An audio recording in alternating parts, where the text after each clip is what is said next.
Alors bonjour à toutes et à tous, tout d'abord. Merci au RAN de m'accueillir pour effectivement cette présentation.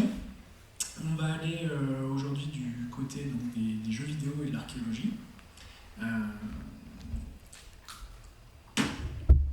Comme beaucoup d'entre vous dans cette salle, je pense qu'on est à peu près des mêmes générations, même si on a plusieurs. J'ai grandi avec les jeux vidéo. Ça a façonné évidemment ce qu'on disait, ma vision du passé, ma vision du temps aussi. Et c'est vrai qu'aujourd'hui, le média jeu vidéo est quelque chose d'extrêmement important. Comme on l'a dit, c'est un des secteurs culturels les plus importants. En France, c'est le plus important, a généré énormément en fait, de chiffres d'affaires de par le monde. Et donc évidemment, ce média, il est important à la fois parce qu'il y a énormément de gens qui participent à sa création, à son élaboration, et il y a aussi énormément de gens, plusieurs millions de personnes qui jouent et donc qui sont impactés par ça. À ce titre-là, évidemment, le jeu vidéo se doit d'être observé, interrogé et un marqueur très important actuellement de nos cultures. C'est dans cette optique-là, comme un marqueur du temps, comme peut être tout un tas d'autres marqueurs du temps qu'on étudie en archéologie, le jeu vidéo a petit à petit eu sa place dans la discipline archéologique. Et il y a quelques années, on a regroupé toutes ces études autour de ce qu'on appelle l'archéogaming. L'archéogaming, c'est donc cette nouvelle spécialité qui apparaît depuis une dizaine d'années, un peu plus, notamment dans le monde anglo-saxon, sous l'égide notamment d'Andrew Reinhardt, qui a théorisé le premier, déjà le terme d'archéogaming, mais surtout ce que ça peut regrouper. Évidemment, l'étude de la réception de l'archéologie est quelque chose de plus ancien, mais au-delà de cette simple réception, l'archéogaming va s'intéresser à énormément d'aspects du jeu vidéo et de la relation avec l'archéologie. Au-delà de ce qui va être représenté, on considère le jeu comme étant un matériel, un vestige à part entière.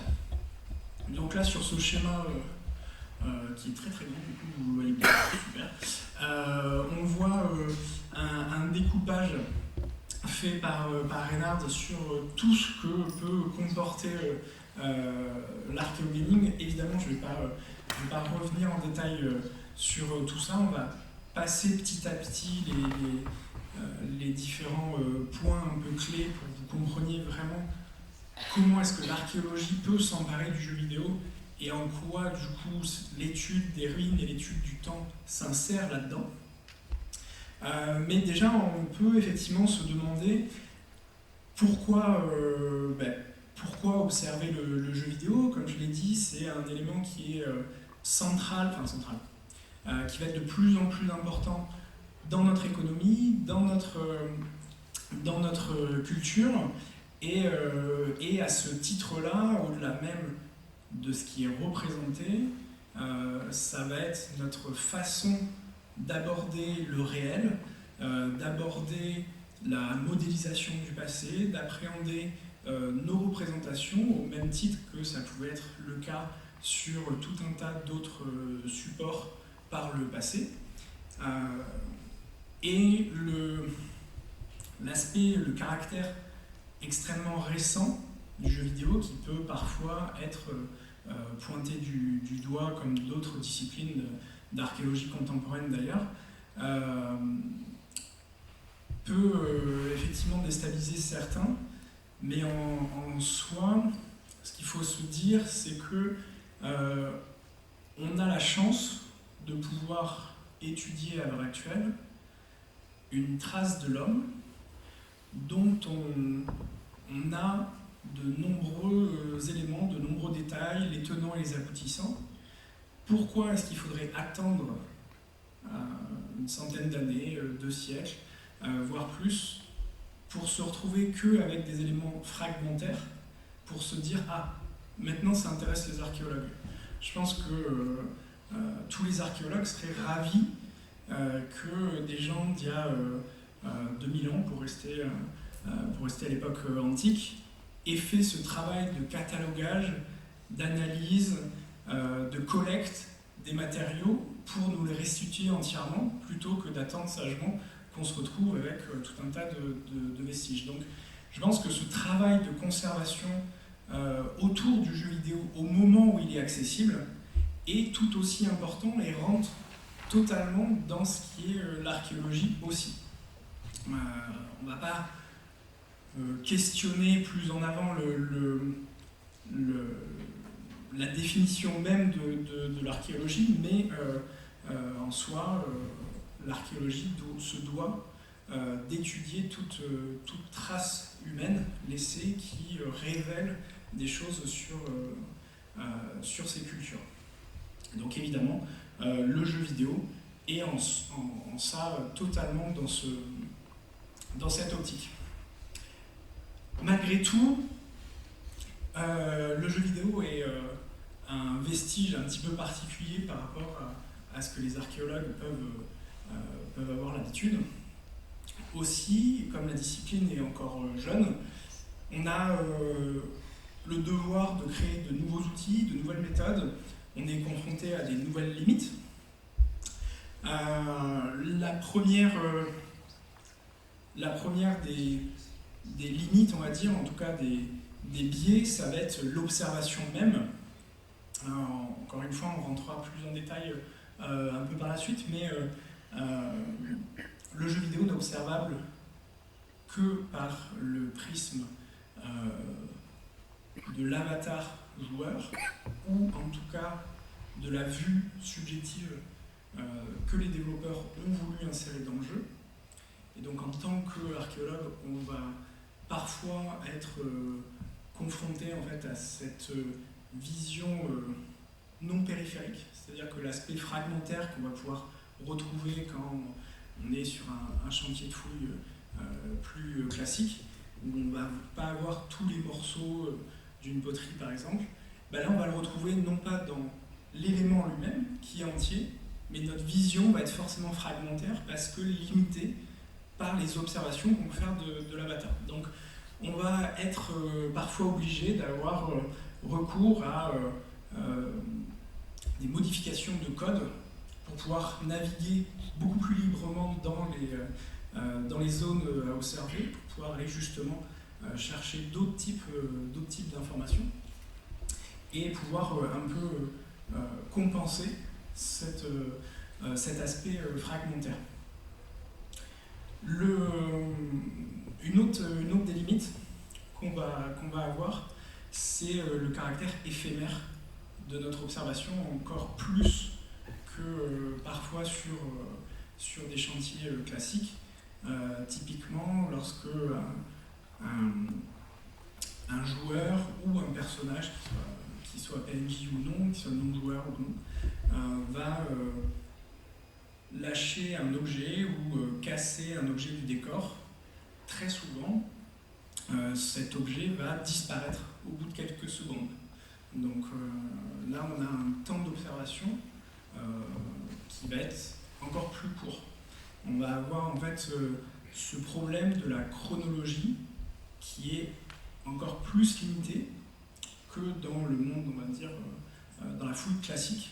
On va devoir avoir des temps d'observation soit répétés, parce que à la différence de l'archéologie classique, on va avoir, en tout cas dans l'archéologie plus classique, on va avoir cette possibilité de refaire des observations, ce qu'évidemment on ne peut pas faire quand on fouille un chantier plus matériel. Bref, tout ça sont juste quelques exemples. Je ne vais pas rentrer plus dans le détail là-dessus, mais c'est pour que vous compreniez que cette nouvelle discipline, cette nouvelle spécialité se doit de se former encore en termes de terminologie, en termes d'outils, et que petit à petit on est en train donc de se doter de ces outils,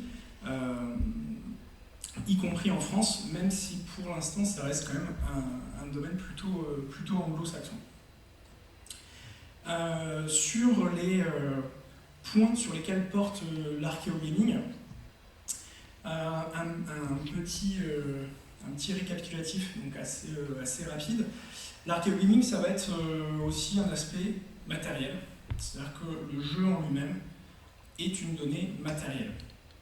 La cartouche, typiquement, on va avoir au même titre que n'importe quel objet physique, on va pouvoir mener des fouilles autour de la cartouche. Là, cet exemple-là, c'est un exemple de fouille en 2014 qui s'est opéré aux États-Unis sur un site d'enfouissement illégal opéré par Atari en 1983.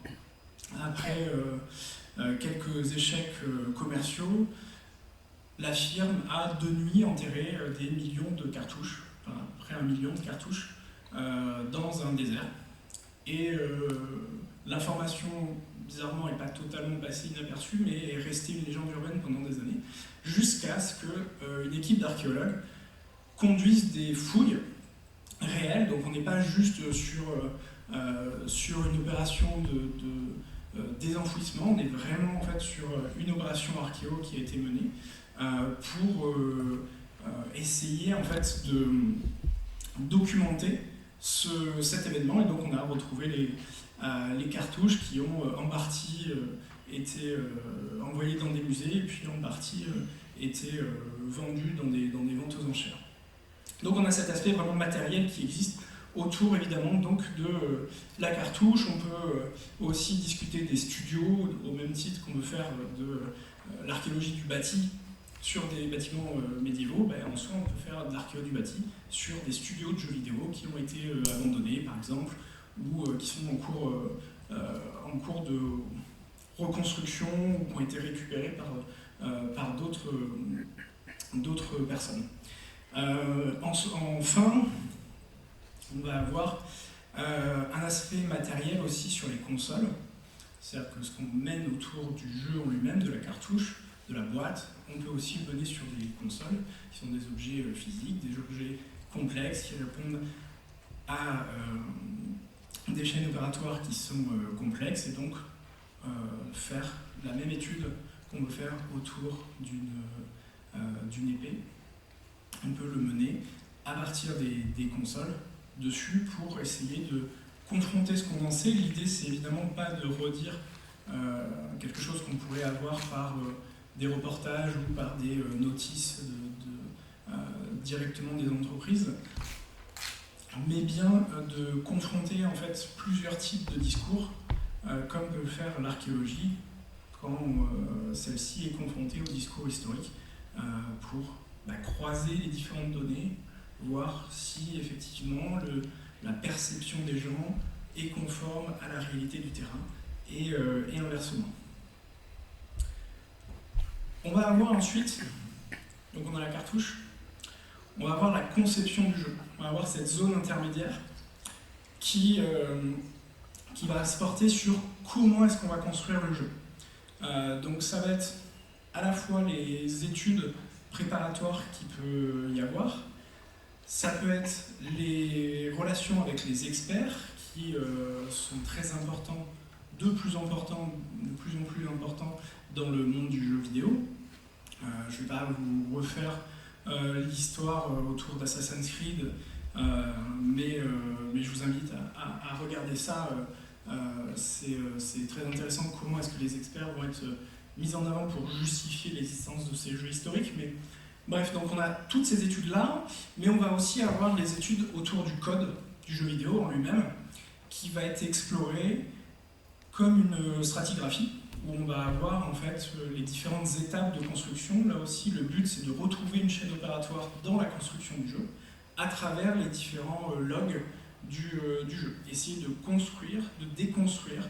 On va avoir un peu le même comportement que ce qu'on appelle les data miners, où les gens vont explorer à la recherche de zones secrètes ou de secrets de fabrication du jeu. Là aussi, on va essayer donc de comprendre combien de personnes ont pu coder par ces entrées de log, quelles ont été les différentes phases, combien de temps ça a duré, toutes ces informations-là, pour essayer de comprendre comment est-ce que le jeu a été fabriqué. Donc ça donne des petits articles, comme vous voyez à gauche. Donc, le jeu vidéo, c'est pas toujours fun non plus, l'archéogaming. Il y a aussi des trucs qui sont un petit peu plus rébarbatifs aussi quand on aborde ces aspects-là. On va voir donc toutes les influences qui vont pouvoir venir nourrir le jeu dans cette zone intermédiaire, dans cette recherche en fait de lien entre les deux disciplines. Et une fois que ça c'est fait, donc on a notre niveau de cartouche, notre niveau intermédiaire, et donc évidemment on arrive ensuite dans le jeu. Troisième zone, le terrain pixelisé, c'est-à-dire le jeu en lui-même. Le jeu en lui-même qui va pouvoir être un espace d'étude, un espace de réflexion autour de plusieurs aspects. On va avoir évidemment la représentation même de l'archéologie, la représentation des périodes historiques qui vont pouvoir se faire, où on va pouvoir étudier comment telle ou telle période a été plus ou moins bien représentée d'un point de vue matériel. Mais on va aussi avoir une étude donc, autour des ruines. Ça, on va revenir plus en arrière, après on va revenir dessus. On va avoir l'étude de la mise en scène de l'archéologue, qui est de plus en plus présent. Donc les différents types d'archéologues qui vont être présents dans les jeux vidéo. Et ils sont assez nombreux, donc avec un degré, on va dire, de réalisme plus ou moins large. Et on va avoir enfin l'étude archéologique dans le lore du jeu. C'est-à-dire qu'on va observer le jeu comme s'il était un terrain réel, et on va essayer de comprendre les mécanismes taphologiques dans celui-ci. On va essayer de comprendre quelles sont les populations qui sont présentes, quelles sont les populations qui ont été présentes, comment celles-ci se sont articulées les unes entre elles, et essayer de reconstituer en fait une histoire, vraiment ce qu'on appelle le lore du jeu, c'est-à-dire vraiment l'histoire interne de la fiction. Et pour ça, on va se reposer sur les méthodes de pensée, les méthodes d'observation archéologique, mais appliquées à cet espace et à ce temps qui est très particulier. Depuis le début, je n'emploie pas le mot immatériel. En général, effectivement, on a tendance à qualifier notre monde de monde matériel et ce monde virtuel ou ce monde immatériel, parce que c'est pas tout à fait vrai. On le voit notamment dans tout ce qui va être discours écologique, mais ce monde virtuel, ce monde immatériel, il existe parce qu'en fait, il y a une matérialité derrière. C'est-à-dire que quand vous lancez votre jeu vidéo, il existe parce que vous avez un écran, parce que vous avez une console, parce qu'il y a un data center qui est derrière. Donc, il n'est pas du tout immatériel. Il faut vous enlever ça de la tête. Le monde virtuel, là aussi, il n'est que virtuel parce que vous ne pouvez pas le toucher, mais vous avez tous vos autres sens qui vont être en action. Donc, là aussi, attention à ne pas confondre virtuel et que le sens du toucher n'intervient pas, sachant que quand vous touchez votre manette, a priori, ce sens-là, il existe aussi, donc il est bien matériel, le jeu vidéo. C'est ce à quoi je faisais référence tout à l'heure quand je parlais des problèmes de terminologie qu'on peut avoir autour de l'archéogaming. C'est-à-dire que c'est une discipline qui est en construction et tous ces termes-là sont un petit peu encore à définir pour vraiment arriver sur des termes parlants et qui sont le plus justes possible. Encore une fois, on est ici pour faire un acte de pensée, on est là pour faire la théologie, et donc les termes sont importants, la façon dont on va les utiliser vont être importants.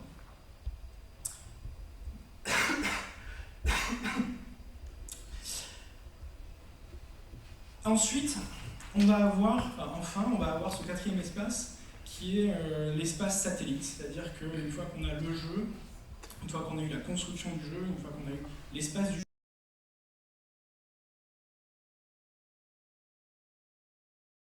on a tout ce qui est autour. Tout ce qui est autour, ça va être comment le jeu est récupéré. On va avoir l'impact du jeu sur l'archéologie, sur la science, sur les scientifiques. Comment est-ce qu'il va être perçu, comment on va le mettre en scène, donc typiquement ce genre de journée aussi, les expositions, l'étude des jeux, les jeux comme support pédagogique aussi, que ce soit à l'université, que ce soit dans des documentaires, ou que ce soit directement dans des classes. Mais aussi, on va avoir toutes les questions de conservation des jeux, que ce soit la conservation de l'intérieur du jeu, comment est-ce qu'on sauvegarde ces parties, comment est-ce qu'on va garder ces traces sur des supports qui parfois ne sont pas pérennes, quel support on garde, quelles traces on garde, mais aussi les musées dédiés aux jeux vidéo, que ce soit les consoles, et continuer à les garder en état de marche, ce qui va toujours très facile, mais aussi les jeux. Donc ça va être tous ces espaces périphériques qui vont aussi être importants. Mais un jeu vidéo, qu'est-ce que c'est? Je vais essayer d'être le plus clair possible et le plus rapide possible, parce qu'il y a pas mal de choses à voir, mais c'est important de bien comprendre pour comprendre l'écoulement du temps, pour comprendre la manière dont le temps va être représenté, la manière dont on va pouvoir dérouler en fait ce passé dans les jeux vidéo. Il faut bien comprendre qu'est-ce qu'un jeu vidéo et comment est-ce qu'il a été fait en fait. Un jeu vidéo, c'est un espace qui est vide et qui va devoir être rempli. Tous les éléments que vous voyez dans un jeu vidéo ont à un moment donné été pensés et mis volontairement à cet endroit-là. C'est-à-dire, c'est un espace où le hasard n'existe pas. Il y a tout un tas de choses qui peuvent être faites de manière procédurale, qui peuvent être faites de manière automatique, mais à un moment donné, ça a forcément été implémenté par une personne, par un groupe de personnes. Tout a été pensé, tout a été planifié. Encore une fois, il y a des bugs, il y a tout un tas de choses qui se superposent, mais dans l'idée, c'est ce principe-là. Et dans l'idée, ça va être quoi? Ça va être une conception par couche, où on va petit à petit construire, amener des éléments qui vont aller les uns par-dessus les autres.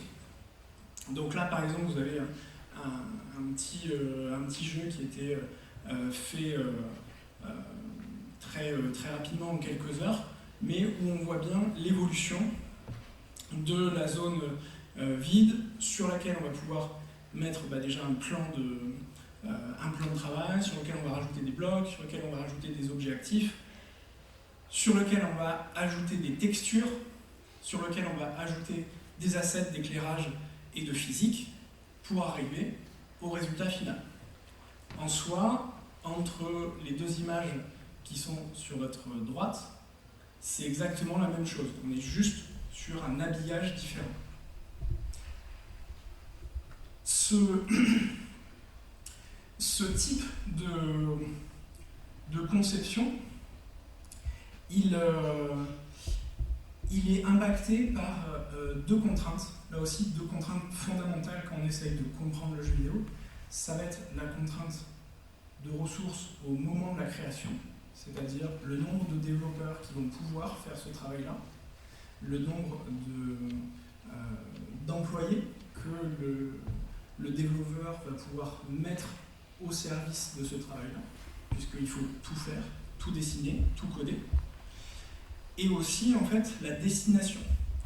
C'est-à-dire que dans l'absolu, on pourrait avoir des jeux qui seraient 4 fois plus beaux que ce qu'on a, qui seraient avec une IA,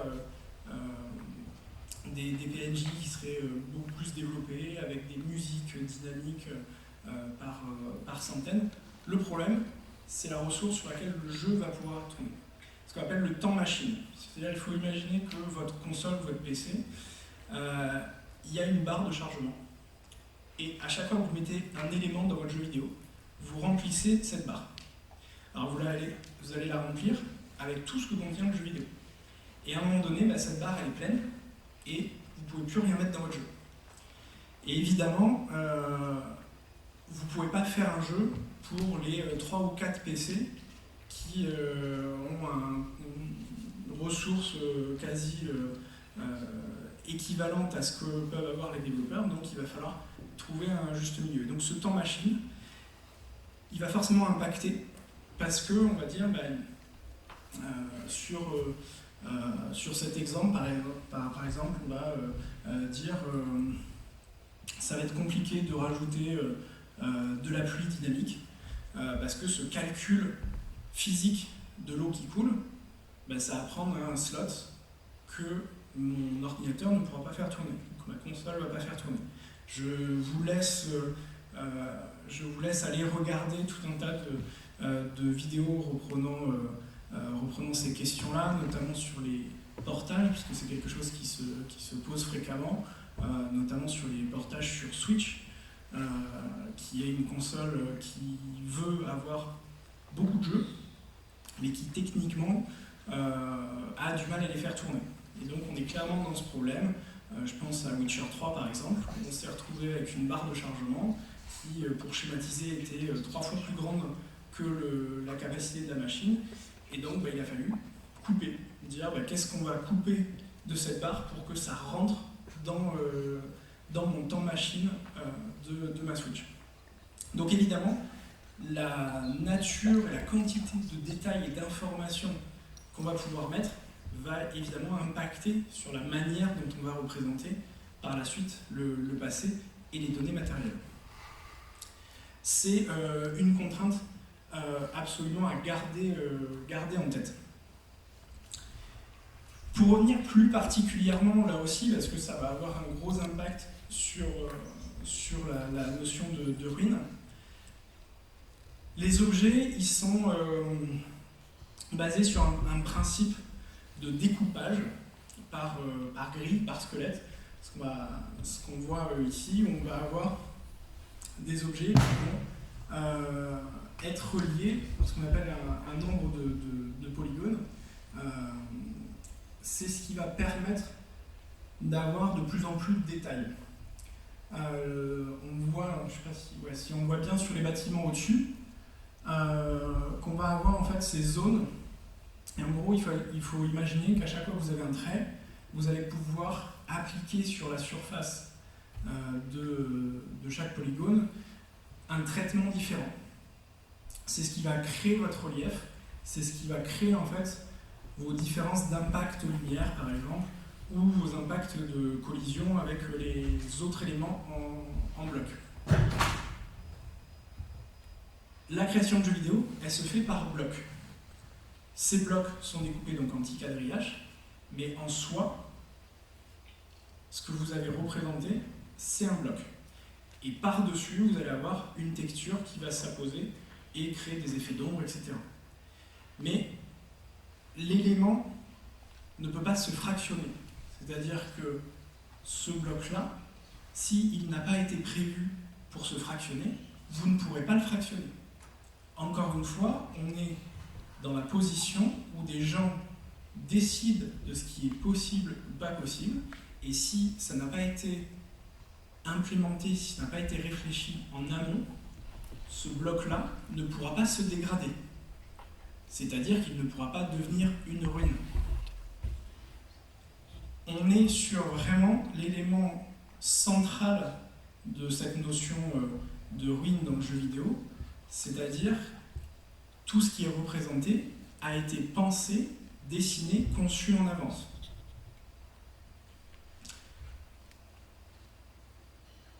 Justement, donc sur le temps,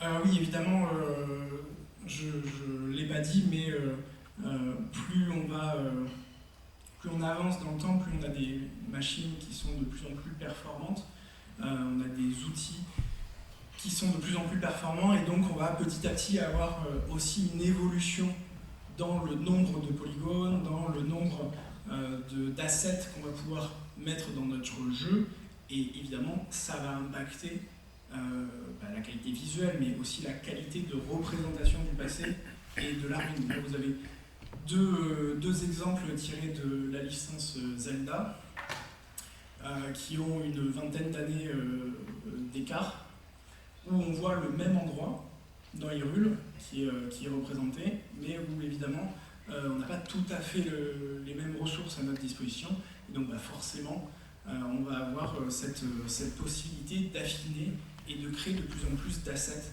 et donc de créer de plus en plus d'éléments environnants qui vont pouvoir créer cette illusion du temps.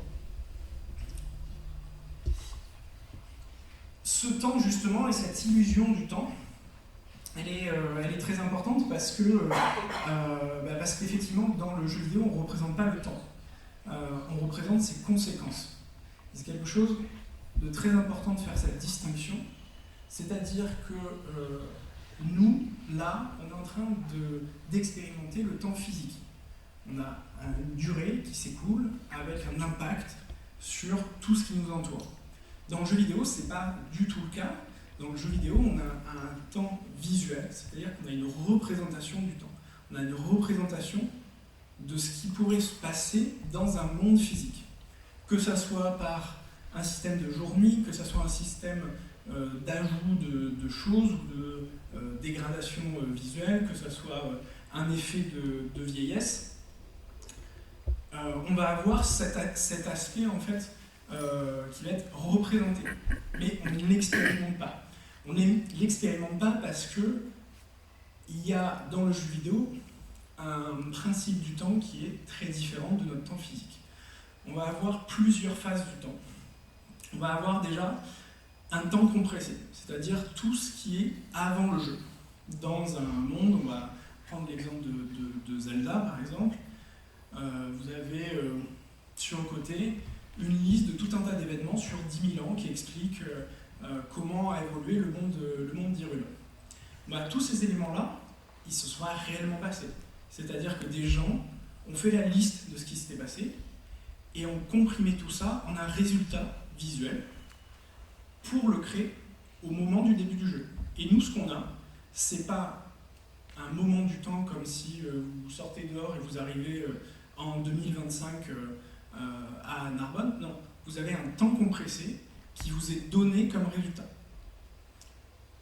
À partir du début du jeu, là, vous avez un phénomène qui s'enclenche, qui est un phénomène de déroulement du temps, et qui lui-même n'est pas un vrai temps, puisque ça va être un temps qui va être plutôt linéaire, mais fractionné.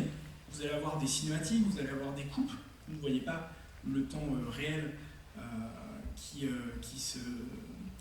se découle, et surtout, vous allez avoir des pauses. Vous allez avoir des suspensions de ce temps, ce que malheureusement on ne peut pas faire dans la vraie vie. On va suspendre le temps, on est obligé de le subir. Ce n'est pas le cas dans le jeu vidéo.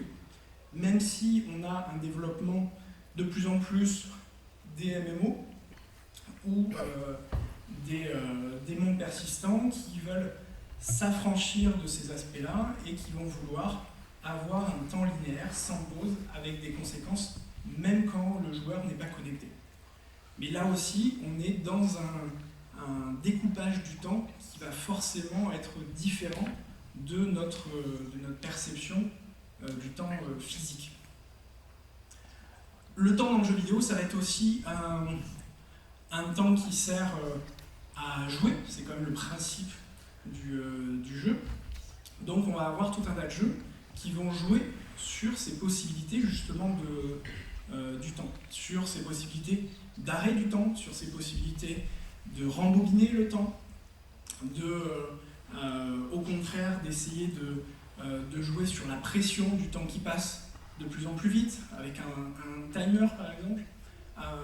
On va pouvoir avoir des dizaines d'années qui vont s'écouler en quelques minutes avec les jeux de simulation. Donc on a cette expérimentation du temps qui se fait dans le jeu, mais à bien séparer là aussi, ça reste un élément qui est codé, ce n'est pas quelque chose d'organique.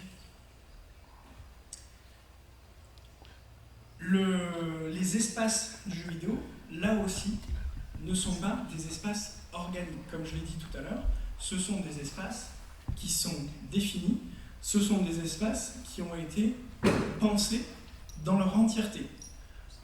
Par exemple, on le voit en bas à gauche, on peut passer sous des maps, vous allez avoir en fait du vide.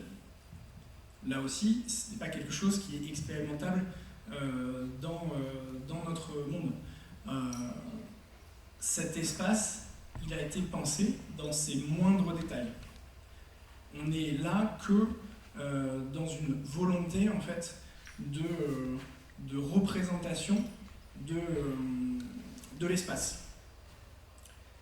Aussi, les ruines ne sont pas vues dans ces espaces comme un agencement organique, comme un état petit à petit qui serait passé jusqu'à un autre état, mais vraiment comme un bloc, comme quelque chose qui passe d'un état architectural à un autre état architectural. Évidemment, les espaces, ils sont là surtout dans un souci d'immersion. Le jeu vidéo, par essence, c'est un jeu. Donc le but, c'est de nous plonger dans une fiction et de nous faire croire que nous existons dans cette fiction. Il y a un but utilitaire à ces espaces avant même tout le reste. Que ça soit dans un but purement ludique ou que ça soit dans un but social comme les mondes persistants. Les ruines, donc, vont rentrer dans cette catégorie donc, d'espace, de représentation de l'espace, et évidemment ont une fonction, comme on l'a vu. Elles n'apparaissent pas toutes seules, mais ont été mises là dans un but précis. On peut tirer plusieurs grandes fonctions des ruines. D'abord, comme je disais, la fonction purement immersive, où le but, ça va être de nous amener dans un ailleurs, ou alors de nous conforter dans ce qu'on attend. Je pense notamment aux jeux, aux séries d'Assassin's Creed, où on va avoir un décor et des ruines qui sont là pour flatter ce qu'on pense savoir des différentes époques en revoyant un décor qui nous parle. On est là-dessus sur ce qu'on appelle plutôt de la macro-ruine. Donc, c'est-à-dire, on va avoir vraiment des très gros blocs où vous allez avoir en fait très peu de détails et on va vraiment avoir une texture qui va être sur l'ensemble du bâtiment et sur des bâtiments qui sont extrêmement figés dans leur temps. On va avoir après une fonction narrative où, alors évidemment les fonctions peuvent se regrouper entre elles, une fonction narrative où le lore du jeu va être expliqué via les ruines. Et ces ruines donc, vont nous placer, nous joueurs, dans la position un peu d'un archéologue, en tout cas d'un observateur qui va devoir comprendre le monde dans lequel il est à travers l'observation de ces ruines. C'est ce qu'on appelle donc la narration environnementale, où le joueur ne va pas être amené à lire des pages, mais à comprendre par ce qu'il voit autour de son avatar ce qui a pu se passer donc à plus ou moins longue échelle. Là, en l'occurrence, que ce soit Elden Ring ou Zelda, on est sur très longue échelle. Là, on va être à la fois sur de la macro-ruine, mais à la fois sur de la micro-ruine. On va avoir énormément d'éléments qui vont être détaillés, énormément d'éléments détachés les uns des autres, avec lesquels on va pouvoir interagir. Il ne faut pas oublier évidemment que dans les jeux, les ruines ont souvent une fonction utilitaire, c'est-à-dire qu'elles sont là, comme elles n'apparaissent pas par l'écoulement du temps réel, elles sont là parce qu'elles sont idéalement placées. Si vous avez joué à notamment des FPS, vous allez très souvent, ou même des jeux à la troisième personne d'aventure, vous allez très souvent expérimenter le fait qu'une ruine est pile au bon endroit pour vous cacher d'une attaque ou pour grimper dans un bâtiment. On est là dans le cas où on a besoin que le joueur fasse quelque chose et on va utiliser la ruine comme étant un élément de camouflage, un élément de gameplay pour grimper, etc., etc. Les archéologues vont essayer de trouver une autre fonction à ces ruines qui va être une fonction donc, archéologique, comme je l'ai dit, que ce soit donc dans le jeu. Donc là, dans le cadre de Zelda, l'idée c'est d'arriver à reconstruire l'histoire d'Hyrule. On va pouvoir s'appuyer sur le jeu en lui-même, sur les ruines du jeu, mais on va pouvoir s'appuyer sur les textes des développeurs, les notes des développeurs ou les dessins préparatoires des développeurs pour essayer d'avoir d'autres aspects, ou aussi les cinématiques du jeu ou les cinématiques de promo, tout ça allant de pair pour essayer donc de construire une nouvelle fonction de la ruine afin de recréer un lore cohérent. Ces ruines, évidemment, elles ont une charge quand on parle de ruines. D'ailleurs, en archéologie, on ne parle pas trop de ruines, on parle plutôt de vestiges.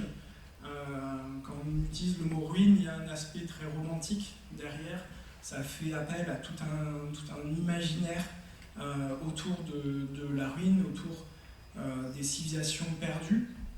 Généralement, d'ailleurs, les ruines, quand elles sont très utilitaires, elles vont permettre au héros de progresser, au personnage de progresser en lui faisant découvrir de nouveaux pouvoirs ou cachés au milieu des ruines ou autres. C'est surtout des ruines qui se placent par rapport au personnage. C'est-à-dire, on va avoir notre personnage avatar et des ruines de civilisations plus avancées qui vont lui apprendre des choses, ou alors de civilisations moins avancées qui vont être plutôt dans une immersion. Donc on va toujours avoir cette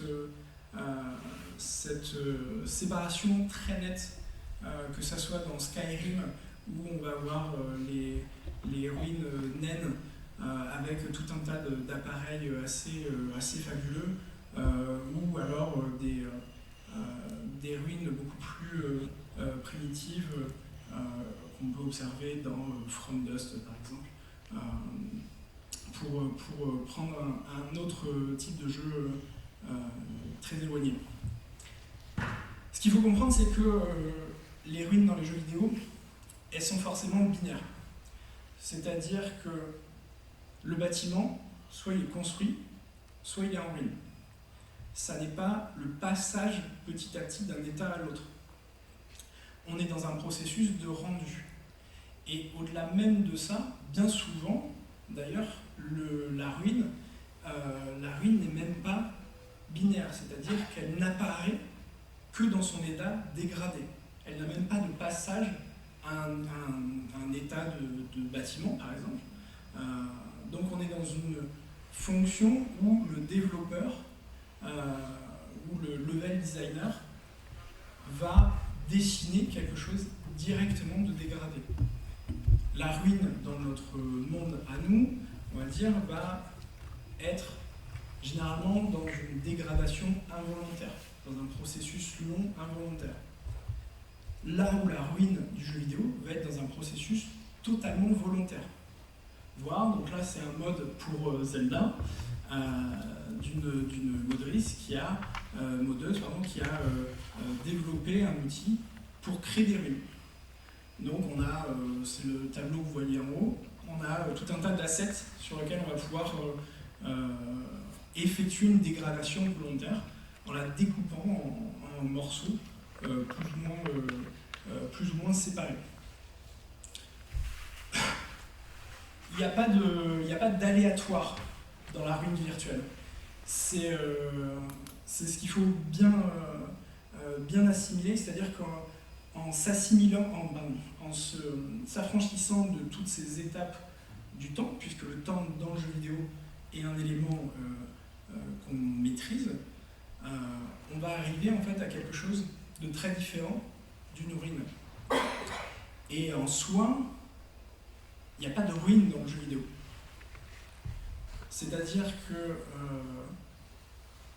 il n'y a pas d'éléments qui se sont dégradés par un temps et qui ne seraient plus ce qu'ils ont été. C'est-à-dire que la ruine dans le jeu vidéo n'est une ruine que parce que nous, on l'interprète comme une ruine. C'est-à-dire que nous, on va voir ces différentes choses et on va dire « Ah oui, ça c'est une ruine ». Mais en soi, ça n'est qu'un bloc. C'est pour ça que je vous ai bien montré ce qu'était avant, comment est-ce qu'on fabriquait ces assets. Ça n'est qu'un bloc qui a été dessiné, cassé. Mais il n'est pas cassé puisqu'il n'a jamais été fabriqué en entier en fait. Donc il n'y a pas cet état de dégradation. Donc la ruine n'est qu'une projection de ce que joueurs et développeurs mettons en fait dans le jeu vidéo. Et c'est en ça que le jeu vidéo va être très important à étudier parce que comme cette action est volontaire, ce que ça nous renvoie, c'est notre propre esthétisme des ruines. En étudiant comment les gens ont pu concrètement la mettre en scène, ça nous explique comment est-ce que notre culture perçoit cette notion de ruine. Comment est-ce que nous, en tant que joueurs, on comprend le passage du temps. Comment est-ce que ça nous renvoie à ces questions de finitude, évidemment, de mort, de dégradation, etc. Mais en soi, là vous avez un extrait du dernier jeu Indiana Jones, sous Gizeh, là c'est sûr qu'il n'y a pas de chambre funéraire cachée en fait. Parce que sous Gizeh, il n'y a rien du tout en fait. C'est totalement vide. Ça n'est qu'une projection. Le jeu vidéo n'est qu'une projection de la part des développeurs et de la part des joueurs.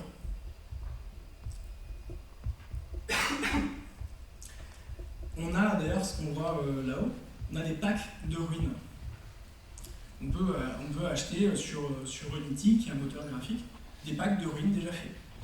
On a ce côté, je prends quelque chose et je le pose sur un monde, sans qu'il y ait aucune logique interne en fait. Parce que ces mondes vidéoludiques ne sont pas juste des fictions, c'est des laboratoires. C'est des laboratoires du temps pour les développeurs, mais pour nous aussi joueurs, et pour aussi, en tant qu'archéologue, ça nous permet d'avoir cette fenêtre absolument magnifique sur nos cultures au moment où elles sont créées. Et le jeu vidéo, ça fait quand même quelques années maintenant que ça existe, et donc on commence à avoir un retour là-dessus. Et au-delà des problèmes techniques que ça peut poser, on peut malgré tout avoir une bonne idée des sociétés qui fabriquent des jeux vidéo via ces productions. Là aussi, il y a l'industrie du jeu vidéo, elle est assez fragmentée, et un jeu vidéo d'un studio japonais va être assez différent d'un studio américain ou européen. C'est assez net, ne serait-ce que dans le type de jeu qui vont être mis en scène.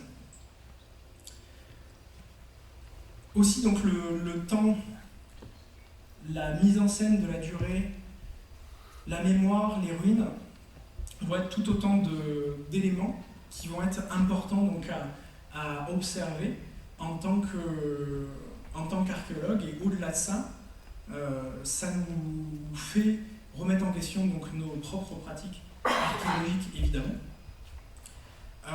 Et au-delà, nous fait questionner est-ce que les ruines dans le jeu vidéo sont finalement pas les bugs, les captures d'écran qu'on prend, qu'on envoie aux copains, les let's play qui sont sur internet. Est-ce que les vraies ruines, est-ce que les vrais éléments fragmentés de ces mondes vidéoludiques, ils ne sont pas dans les mondes vidéoludiques, mais bien en dehors de ceux-ci, parce que nous, on laisse comme trace petit à petit, en fait.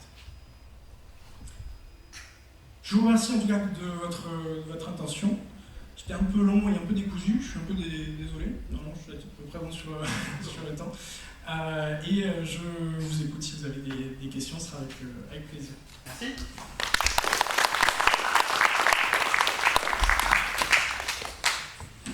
Donc on a le temps pour quelques questions, si vous en avez, n'hésitez pas à lever la main. Je passerai dans les rangs, je ne vais pas vérifier les copies. Oui. Oui, bonjour. Quand je regarde les très vieux jeux vidéo et que je vois qu'aujourd'hui on joue beaucoup à des anciennes licences via des choses qui s'appellent des remakes, des remasters, donc des ravalements de façade, est-ce que finalement les vieux jeux vidéo dans leur état d'origine, voire même sur des machines qui ne tournent plus via des émulateurs, donc de manière un peu altérée, ce serait pas ça les ruines en fait? Si, aussi, ça fait effectivement aussi partie de ça, et au-delà de ça, ça pose la question de la conservation et de l'observation. Quel jeu on observe, effectivement? Est-ce qu'on observe la version, ça s'appelle la version vanilla, c'est-à-dire la 1.0, ou est-ce qu'on observe une version qui va être patchée? Je pense notamment aux jeux, on va retaper sur les mêmes, mais sur Ubisoft, qui ont des patchs très conséquents de plusieurs dizaines de gigas, généralement Day One, où effectivement ça change radicalement le jeu. Et surtout, en fait, sur les remakes, ce qui est intéressant, c'est de voir la vision, alors peut-être que à moi que ça le fait, mais je pense notamment à Ocarina of Time. Quand le remake d'Ocarina of Time est sorti, quand on a eu les premières vidéos, moi, la réflexion que j'ai faite, c'était oui, il était comme ça en fait. Et quand on voit mis côte à côte en fait les deux jeux, on fait ah oui, non, effectivement, il y a une projection en fait sur ça. C'est-à-dire que sur le bloc, on a effectivement la projection de la texture, puis par-dessus, on a notre projection de notre texture à nous qui se fait. Mais oui, je pense qu'on peut considérer le rétro gaming comme effectivement déjà un état dégradé totalement. Et tout ce qui va être abandonware et les jeux flash, il y a eu des milliers de jeux qui ont été codés par un système flash qui a disparu, et donc ces jeux disparaissent aussi. Donc là, c'est compliqué derrière en termes de... La BNF conserve théoriquement ces jeux, mais avec un état un peu précaire parfois. Je me permets de rajouter aussi des jeux qui tournent que sur serveur, comme Overwatch 1, qui est littéralement un jeu mort, puisqu'on ne peut plus y jouer. Et oui, il y a toute la question de la conservation du patrimoine du jeu vidéo, qui n'est pas forcément poussé par les éditeurs, et des fois qui se retrouvent, qu'on garde des choses grâce aux copies pirates, ou même les éditeurs retrouvent le code de leur jeu grâce aux pirates. C'est vrai qu'il y a toute une notion qu'on n'a pas, parce qu'il n'y a pas de propriétaire des ruines de telle ou telle chose, de vestiges de telle ou telle chose, mais il y a bel et bien un propriétaire de Mario, Zelda, etc. quoi. Oui, je vais prendre deux exemples là-dessus. Il y a un monde persistant qui s'appelait Alt Space VR, qui était donc espace social où les gens pouvaient créer un avatar pour faire ce qu'ils voulaient, il n'y avait pas d'aspect ludique. Et beaucoup de gens avaient un avatar, et puis Microsoft a décidé de couper ça. Et donc, il y a eu une espèce de compte à rebours en disant, voilà, vous avez, je sais plus, 1 mois, 2 mois, avant qu'on coupe les serveurs, et tout ce que vous avez fait pendant plusieurs années vont disparaître. Et donc il y a eu un peu ce cataclysme de dire comment est-ce qu'on va conserver ce monde, comment est-ce qu'on va récupérer tout ça. Et là, clairement, les ruines sont les captures d'écran. Il y a plein de gens qui ont fait des clips, qui ont récupéré des assets, etc. Donc c'est un vrai défi, effectivement, de cette conservation et de ça. Je ne sais pas si quelqu'un d'autre a une question. Oui.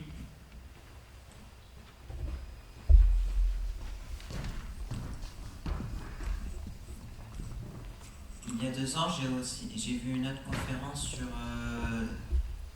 aussi les jeux vidéo, à Archéopop aussi. Et c'était des jeux vraiment basés sur l'archéologie. Est-ce qu'on peut aussi les prendre en compte comme les jeux sur la ruine?